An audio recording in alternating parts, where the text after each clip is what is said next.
예, 기독교를 말해서 사랑의 종교다, 뭐 계시의 종교다, 말씀의 종교다 이렇게 여러 가지로 표현을 합니다. 그렇게 말을 하는데 그 여러 가지 중에 한 가지를 말하라고 한다면은 역시 십자가의 종교라 그렇게 말할 겁니다. 이 십자가는 여러 가지 형태로 되어 있는데 상하가 이렇게 길고 좌우가 짧은 십자가가 있어요. 그리고 곱하기와 같이 X자형의 십자가가 있습니다. 뿐만 아니라 상하 좌우가 똑같은 십자가도 있습니다. 이 십자가가 로마 시대에는요, 반역이나 중한 범죄를 범한 자들을 처형하는 사형틀이었습니다.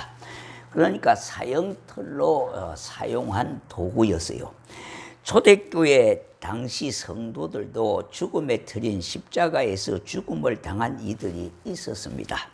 그러므로 당시 기독교도들은요, 십자가를 기피했어요.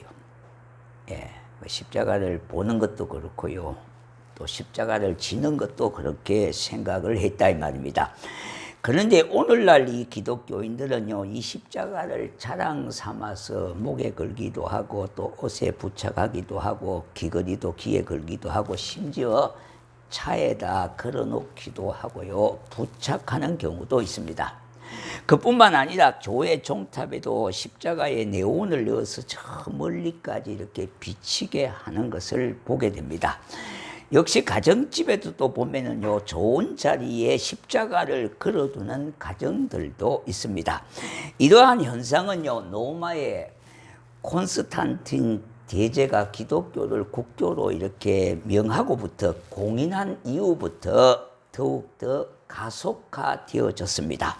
그래서 이제는 십자가를 자랑스럽게 생각하고 십자가를 이렇게 부착하고 걸고 다니는 사람이 있고요, 비치하는 사람들이 많이 생겨났다는 겁니다. 갈라디아서 6장 14절에 보면은 사도 바울은요, 내게는 우리 주 예수 그리스도의 십자가 외에 결코 자랑할 것이 없다 그랬습니다. 자, 바울에게는 여러 가지 자랑거리가 있지 않았습니까? 그러나 오직 십자가밖에 자랑거리가 없다고 했습니다. 그럼 십자가는 무엇을 의미합니까? 십자가는 감출 수 없는 하나님의 사랑의 의지가 담겨져 있습니다. 십자가 자체는 자랑거리가 아니에요. 십자가 자체를 믿으면 우상이에요, 우상. 예. 그러나 그 십자가를 통해서 우리를 향한 하나님의 사랑이 담겨져 있기 때문에 십자가가 우리의 자랑거리라는 겁니다. 8절을 보면은요, 우리가 아직 죄인 되었을 때에 우리를 사랑하시되 죽기까지 사랑하셨다 그랬습니다. 그러므로 우리 하나님이 나를 죽기까지 사랑하셨다는 표식이 바로 십자가입니다. 십자가. 우리는 이 십자가에서 나를 사랑하신 하나님의 사랑을 볼 수 있어야 되고 그 사랑을 느낄 수가 있어야 하겠습니다. 뿐만 아니라 이 십자가의 사랑을 다른 사람에게 전달할 수도 있어야 하겠습니다. 우리의 자랑은 오직 예수 그리스도의 십자가, 이거에 자랑거리가 크게 없는 겁니다. 그러한 십자가의 사랑은 나를 구원하신 증거이고 구원받은 우리에게는 하나님의 능력이 되는 겁니다. 그리스도인들이 이렇게 자랑 삼아 여기는 이 십자가는요, 우주의 주인이신 하나님이 나를 사랑하셨다는 증거가 십자가예요. 오늘날 이단들이 보면은 이 십자가를 아예 잘라버리는 경우가 있거든요. 이 십자가가 우상이라고. 그래서 예수 그리스도의 피만 믿는 종교도 있어요. 이 뭘 몰라서 그래요, 영적 의미를. 그러니까 우상 자체는 뭐냐 하니까 십자가 자체를 믿으면 우상이에요. 그러나 우리는 십자가 자체를 믿는 게 아니에요. 거기에 하나님의 사랑의 의지가 담겨 있기 때문에 그렇다 이 말입니다. 그러니 로마서 8장 35절에서 말하는 십자가의 사랑은 누구든지 우리를 그리스도의 사랑에서 끊을 수 없다고 증명하고 증거하고 있지 않습니까? 또한 이 사랑은 무한하기에 그 깊이를 청량할 수도 없고요, 이 세상 그 어떤 것과도 바꿀 수가 없다 이 말입니다. 이제 2022년도 결실의 계절인 가을이 되었습니다. 이 세상은 비바람으로 요동치거나 나를 예면한다 할지라도 십자가의 사랑으로 우리는 승리할 수가 있어야 하겠습니다. 하나님이 나를 사랑하신 그 사랑이 나에게 힘을 주시고 위로를 주실 것입니다. 자기의 아들을 죽음의 자리까지 내어주신 하나님이 우리에게 무엇을 아낄 것이 있겠습니까? 그러니 이 십자가의 사랑은 우리에게 넉넉한 자산이 되는 겁니다. 그러므로 우리가 이 세상을 살아갈 때나 지치고 힘들어 쓰러질 때에 이 십자가를 바라보셔야 돼요. 이 십자가는 우리에게 십자가 하나님의 사랑을 말하고 있다 이 말입니다. 나는 너를 절대 포기할 수 없다고요, 너는 내 것이라고 그렇게 말하는 겁니다. 그래서 우리가 십자가를 바라볼 때에 그와 같은 의미를 깨달아져야 된다는 겁니다. 이 사랑이 바로 십자가의 사랑입니다. 우리가 찬송가에도 있지 않습니까? 날 사랑하심, 날 사랑하심, 날 사랑하심이 성경에 쓰였네 그랬습니다. 성경을 읽어보면 온통 뭡니까? 사랑 이야기입니다. 누구요? 하나님의 사랑 이야기가 온통 기록되어 있습니다. 그럼 이 십자가의 사랑은 어떤 사랑인지 알아보고자 합니다. 첫 번째요, 십자가의 사랑은 조건이 없는 사랑이에요. 조건. 무조건이야. 예. 세상의 모든 사랑은 조건이 있습니다. 그것은 어떠한 것이라도 구조적으로 조건이 따라갑니다. 자녀의 결혼을 앞둔 부모님들에게 생소한 이야기는 아니겠지만은 소개를 부탁하거나 소개를 받을 때에 먼저 묻는 것이 대부분 이런 것들입니다. 아들, 딸 키는 얼마고요? 예, 이 묻는 게 첫째 키가 어느 정도 되는 것, 이런 첫 번째 물어요. 학벌은요, 학벌. 그리고 직장은, 연봉은, 요새는 연봉까지 다 묻습니다. 네. 세상이 참 이렇게 변했어요. 집안에 사는 정도, 어느 정도 사는지, 중적으로 사는지, 좀 상위 그룹에 사는지, 예. 이런 것들을 묻게 됩니다. 그러니까 이런 것을 묻는 것이 조심스럽게, 그렇게 이렇게 조심스럽게 묻는 게 아니라 거의 노골적으로 묻는 겁니다. 당연시하는 시대가 됐어요. 이런 것을 보면은요, 모두가 현실적인 겁니다. 그리고 상대와 거래하는 이 비즈니스 관계 같아요. 그래서 이런 것을 소개받을 때에 선뜻 마음이 내키지 않을 때가 있습니다.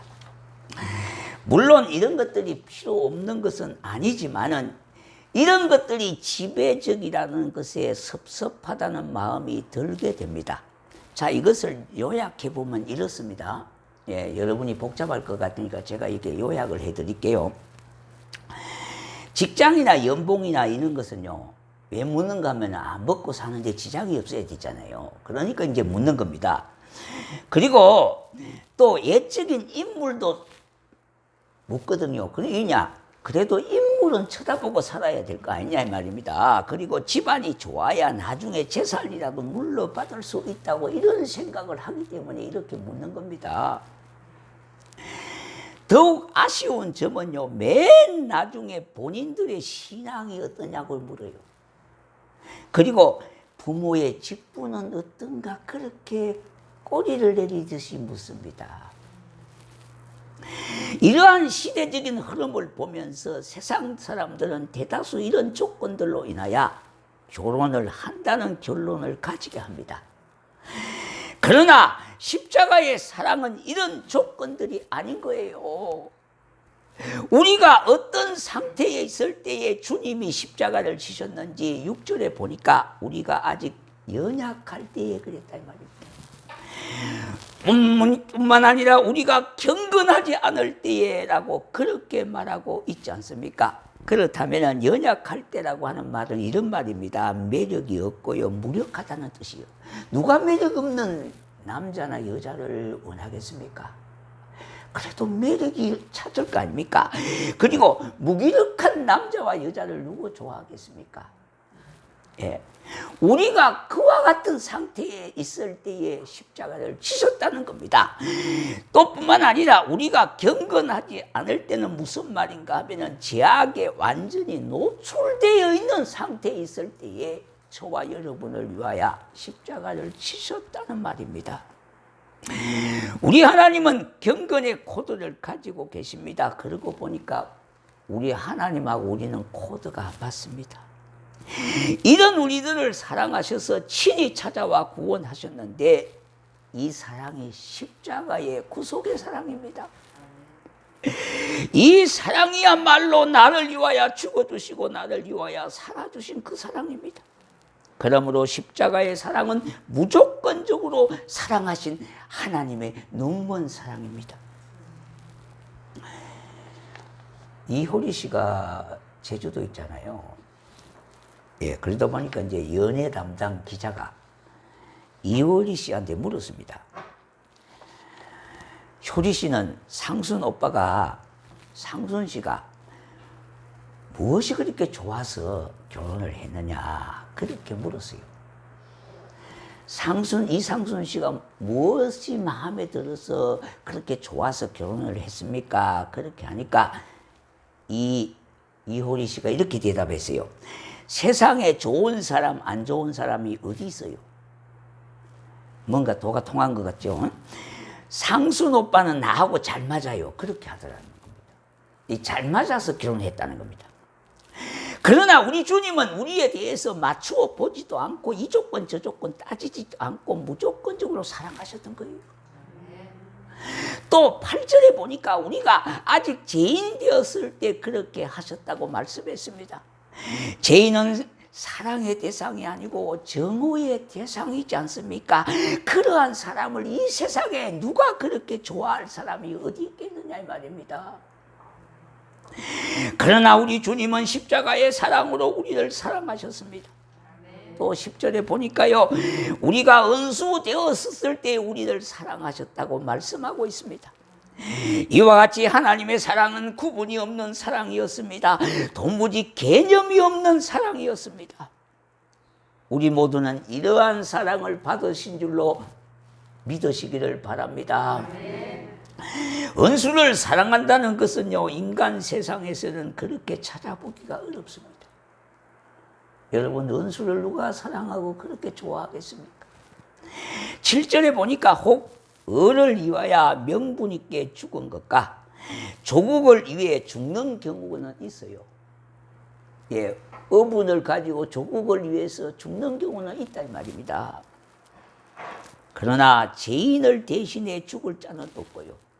은수를 위하여 죽는 자가 없으면 매력 없는 자와 명분 없이 죽을 자는 없다는 겁니다.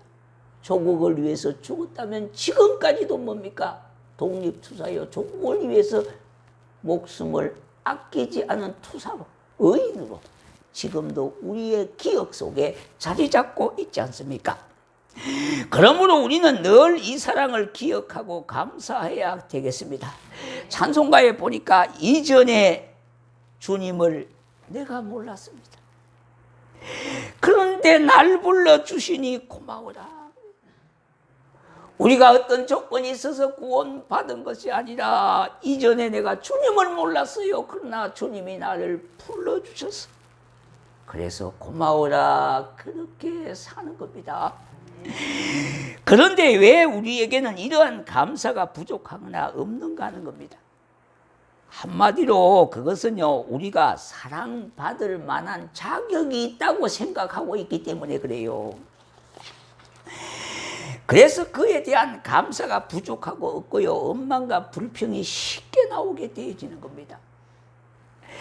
우리에게는 구원의 조건의 요소가 조금이라도 없던 겁니다. 없었어요. 성경은 뭐라고 말했습니까? 우리가 타락할 때 완전 타락했다고 그랬습니다. 전적으로 부패했다고 그랬습니다. 영원히 멸망받을 자라고 말씀하고 있지 않습니까? 그러한 저와 여러분을 구원하셔서 영광스러운 하나님 나라에 영원한 이름을 두게 하시고 하나님을 아버지로 삼아주셨어요. 우리에게 이와 같은 은혜를 베풀어 주셨다 이 말입니다. 예, 장기를 뜰 때에 차 띄고 포 띄고 하면 남는 게 없다 그러잖아요. 예. 우리 하나님이 나를 사랑하심에 이렇게 저렇게 조건을 따지거나 한 것이 아닙니다. 이것저것 다 따지고 하면 사랑받을 사람이 없기 때문에 그래요. 그러므로 우리 모두는 조건 없이 받은 사랑의 수혜자들입니다. 그러므로 우리 서로는요 뜨겁게 사랑하고 진심으로 감사하는 삶을 살아야 하겠습니다. 두 번째는요 십자가의 사랑은 덮어주시고 품어주시는 사랑이에요. 사단이요 우리의 죄를 자꾸 이렇게 덜추어서 까발리는 겁니다. 네. 그러네 주님이 왜 십자가에서 죽으셨는가 하면은 저와 여러분의 죄와 허물을 덮어주시기 위해서 사단이 죄를 자꾸 까발리는 것을 막아주시기 위하여 덮어주시기 위하여 그렇게 하셨다는 겁니다. 율법은 죄를 덜추고 고발하고 죽어야 된다고 하였지만은 나를 사랑하신 그 하나님의 사랑은 우리의 죄를 다 덮어주었고 품어주셨던 거예요. 그러니 우리는 십자가 사랑으로 여기까지 왔습니다. 목사가 강단에서 가운을 입고 이렇게 말씀을 전하는 것은 바로 우리 하나님이 나를 사랑하심으로 죄와 허물을 덮어주셨다는 그런 의미를 담고 가운을 입고 예배를 인도하는 겁니다. 말씀을 전하는 거예요. 이런 의미가 담겨 있다 이 말입니다. 제가 생각하기를요 판사와 검사가 직업이 별로 좋지를 않는 것 같아요. 검사 한 10년쯤, 판사 한 10년쯤 하면 이런 생각을 갖고 있답니다. 사람을 두 가지 종류로 본답니다. 하나는요, 죄 지은 사람. 그 죄 지은 놈이라 하면 좀 그렇겠고요. 죄 지은 분. 이 분이라 해도 좀 그렇죠. 죄 지은 자.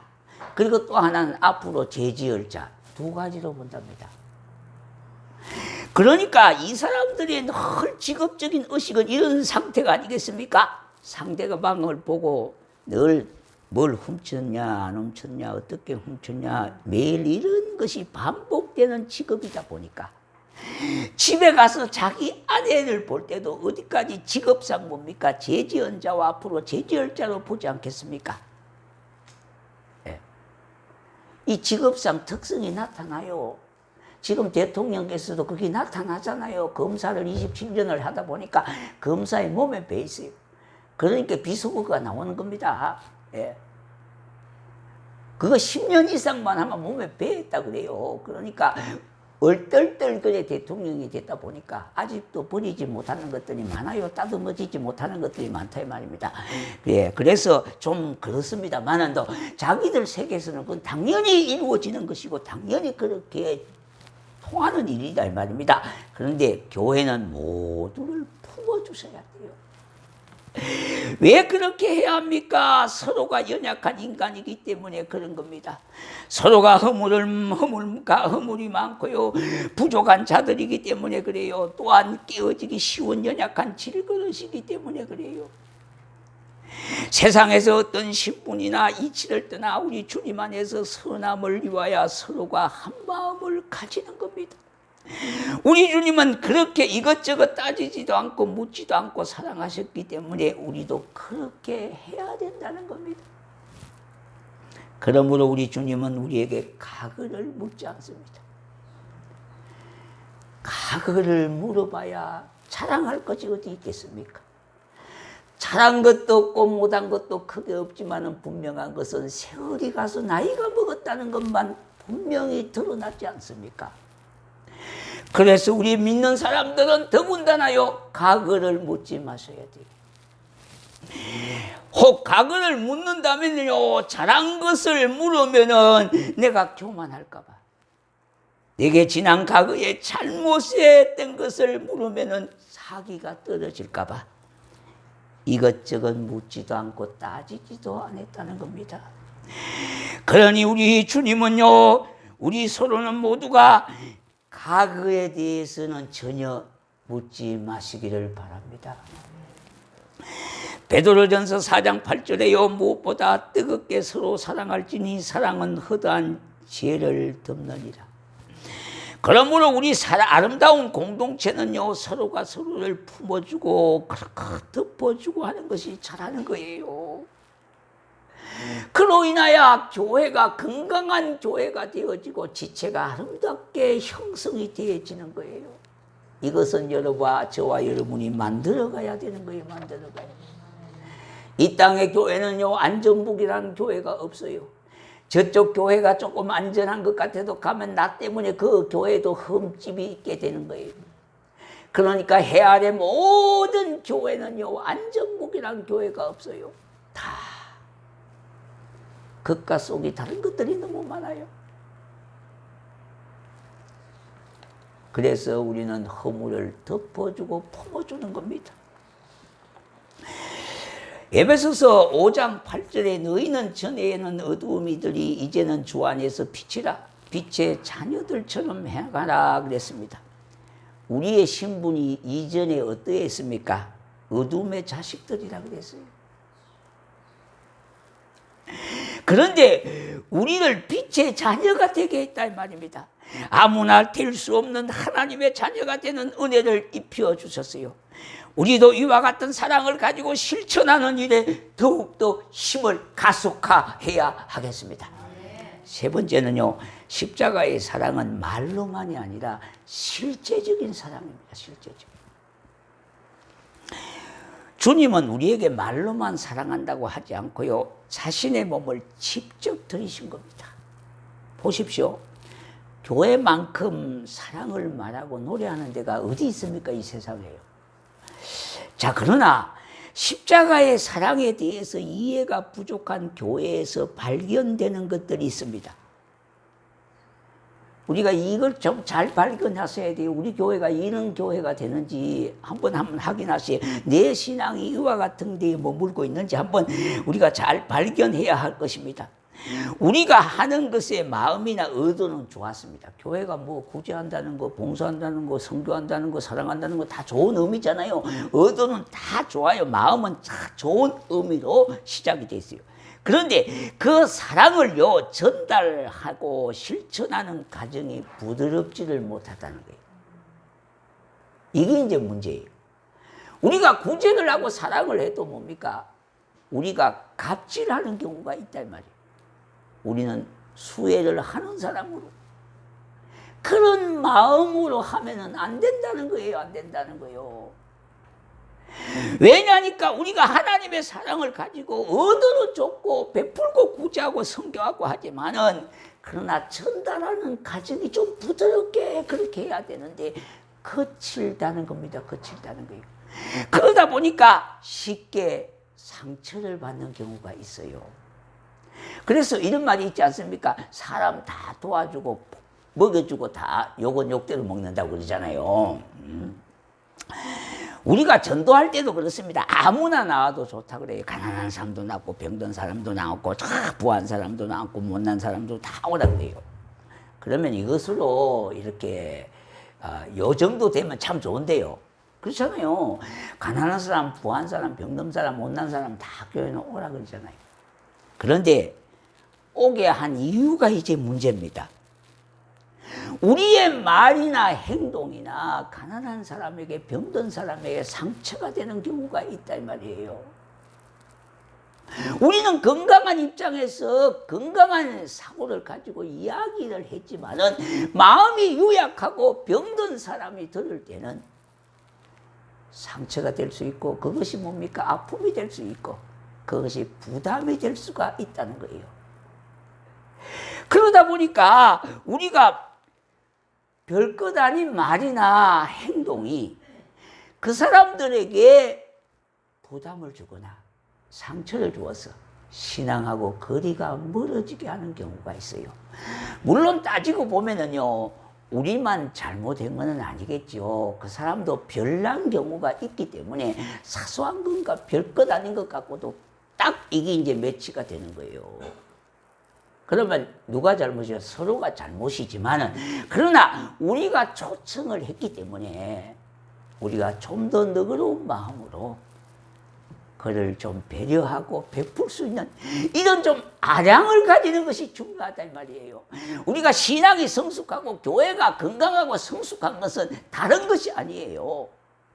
물론 숫자가 크게 중요한 의미는 아닙니다만 문제는 뭐냐 하니까 우리 한 사람 한 사람 신앙이 건강하고 교회가 성숙한 교회가 되어줘서 이런 것을 품고 뭡니까? 이런 것을 덮어주고 용납해 줄 수 있는 그와 같은 용광로 같은 교회가 좋은 교회다 이 말이에요.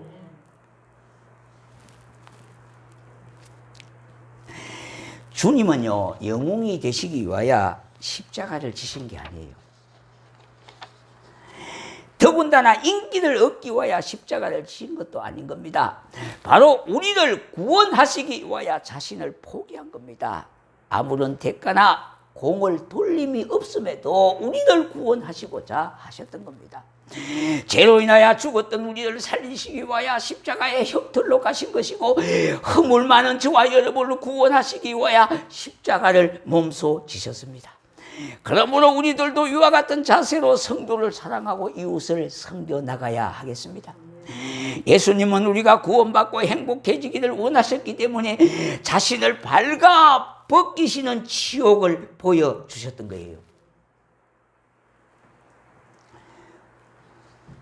우리는 말로만 사랑한다 하지 마십시다.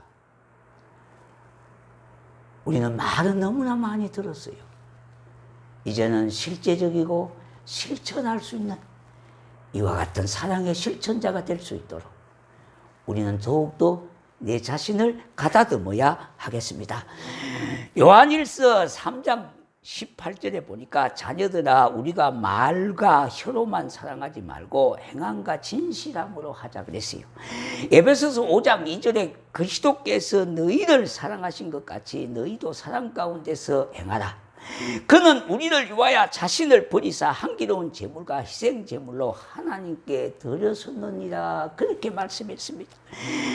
예수님은 조건을 따지지 않고 무조건적으로 사랑하신 겁니다. 이러한 무조건적인 사랑을 받은 우리가 살아가는 이 세상에는 극한 바람이 불고 풍파로 요동치는 강야와 같은 곳이에요. 이제부터라도 이 강야와 같은 세상에서 우리 주님의 십자가의 사랑으로 서로 힘을 얻고 서로 이루하고 서로 그 사랑을 실천하는 성도가 되어질 수 있도록 주의 이름으로 축복합니다. 우리